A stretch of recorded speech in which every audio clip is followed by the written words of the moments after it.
They say the left hand, it drop mountains. They say the right hand, be slaying dragons. The Untouchable True School Sports Empire proudly presents something the boxing game's been missing. Hey, what's going on? It's your boy BT, and I came here to talk some boxing with the thousands of True School Sports subscribers.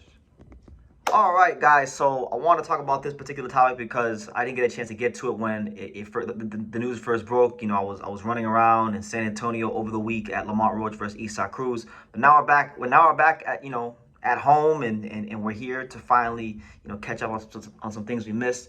So Subriel Matias, we know he's a very popular topic of discussion in the fight game these days because not only is he one of boxing's most exciting action fighters, not only is he one of the world champions at 140, but he also, as many of you guys know, tested positive for osteoid. Now, I was very vocal. I believe from what I've seen out there that I was one of the most vocal voices in boxing media telling you guys that Subriel Matias was going to be cleared, that Subriel Matias didn't cheat, that Subriel Matias was being vilified by the powers that be.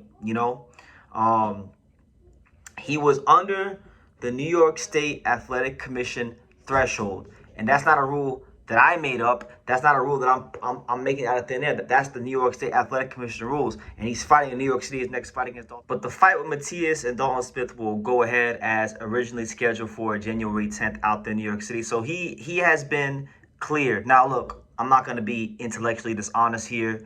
The WBC is not a trustworthy organization. They continue to show why they shouldn't be taken serious with the whole thing over the weekend where Stephen Fulton missed weight, and then they made the Fulton Foster fight for the WBC interim lightweight title, even though the fight was at super featherweight.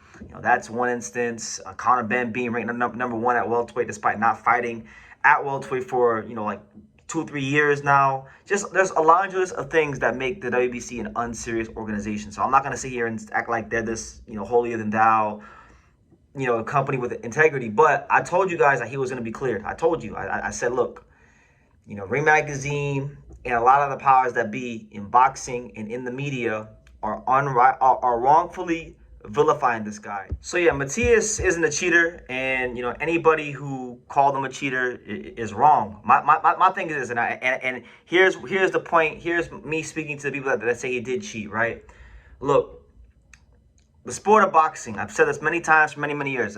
I've graduated past the point of overly caring about steroids. I've talked about it many times in the past.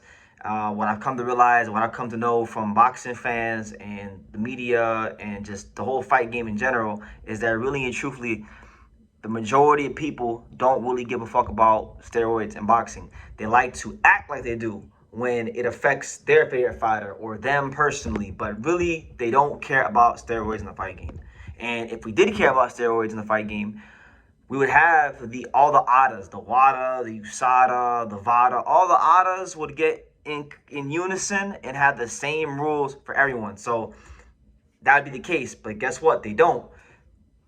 There's technicalities. What's banned on the WADA list is not banned on the VADA list, and what's banned on the VADA list ain't banned on the USADA list. So my thing is, when you have all these different technicalities with the testing agencies and the World Anti-Doping Agency, you're gonna always have gray areas. You're always gonna have technicalities, and on top of that, look, I made a lot of this many times, and I'm not throwing anybody under the bus, but I'm just speaking the truth. I'm being content to tell the truth because that's what men do, real men do.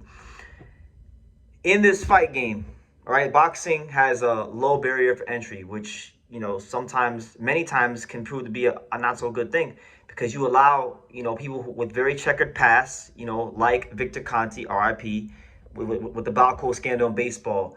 Memo Heredia and the whole Marion Jones scandal in track and field, and these are very smart men in terms of nutrition and health and all these, and knowing how to make substances.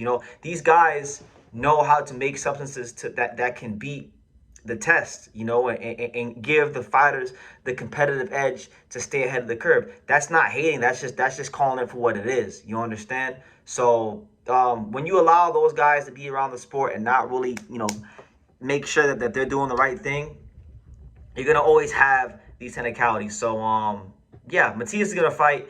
I wish that boxing would get on one accord, because really, from a common sense standpoint, I kind of wish, like, you know what, if you test positive for this, you should be just banned from boxing. That's how I really feel.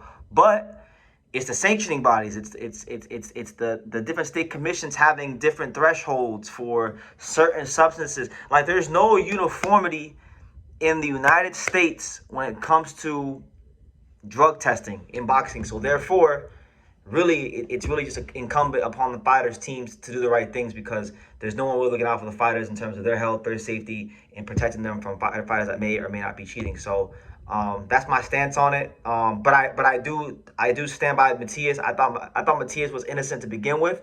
Once I read the details, and it looks like I've been proven correct. So as far as the Dalton Smith fight, I'm glad it's going ahead. I'm planning on being there. Dalton Smith's a very dangerous boxer puncher. He's not coming to the UK. He's not coming to New York from the UK to lay down. He's trying to go in there and beat the brakes off Matias. And a lot of people think that he is going to beat Matias. It's a really good fight in the 140 division. One that I think has actually been, the fight itself has been overshadowed by this Matias Osterine thing. So we'll see what happens. If you're gonna beat Matias, you're gonna have to do it the honest way, with these bricks, with your hands, not getting him out the way because you want to vilify him, and he ain't even really cheat like that. So that being said, those are my thoughts on the matter.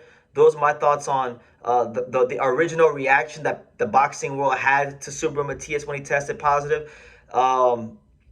That's my reaction to just like where I stand on things. If you want, listen, if we want to get to a place in boxing, if you're one of these people that's like, BT, you're being biased because you like Matias and he tested positive, he should be banned. Well, look, I don't make the rules. I'm just telling you. I told you guys, to be clear, based on what the rules were, and I was right and you weren't. So my thing is this: Subriel, if you want guys like Subriel Matias to get banned from the sport because they test positive for Osterine, if you want the Conor Benns and the Baumgartners and just anybody who's tested positive for PEDs to be banned from the sport, then guess what?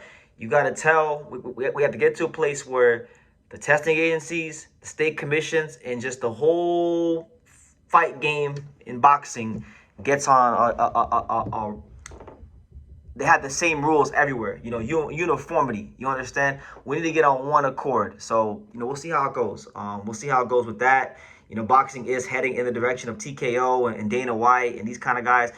That's where I feel like, if they really want to show that they're more serious than this current structure of boxing, if they can get a grip on the PED problem in boxing and really have stringent testing that's very clear, that where there's no technicalities, then you may have something with TKO boxing, Dana White, and all those guys in Zuffa. But those are just my 2 cents. You guys give me yours down below. Make sure you guys take the time to subscribe. And like I say in every single one of these videos, you can love me or you can hate me, but I'm just a kid from Daniel. So until next time, take care, guys. Thank you for watching True School Sports. Thank you for watching another video on the untouchable True School Sports empire, the home of boxing. We're on the road to 100,000 subscribers, guys. So help us keep being great. Help us keep pushing out that real boxing content for the fine folks all around the world. And make sure you jab, you hook, you Mike Tyson, you Mayweather that subscribe button. Pops, show them how do they gotta hit the subscribe button. Pop, pop, pop.